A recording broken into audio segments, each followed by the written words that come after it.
Relax. Kaya? Yes, sir. Dami may mga ano, sciatica ngayon. Yan.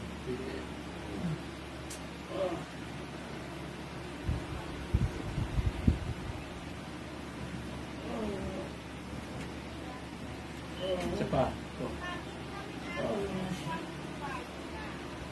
Yan.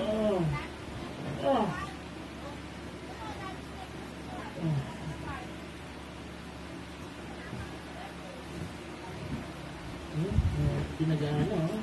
Ha? Ano siya? Kaya na no? Stretching mo nga. Tapos iangat mo. Yan. Iangat mo po ganito.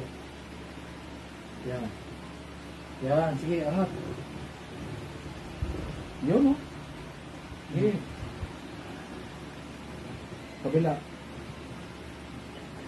Parang nangatay yung kabila. Ngalay kabila. Kumusta to? Anak ko mo lang. Ano yung pakiramdam mo ngayon kumpara kanina? Magaan. Lumaan talaga siya. Yun. Hindi gaya ng iba na nag-iibat. Malayo eh. Okay. Thank you, thank you. Ayan. Kaya sa mga gustong mag-try ng ano, may mga sciatica, try lang habang hindi pa man lumala. Mas maganda kasi ano pa, mild pa lang.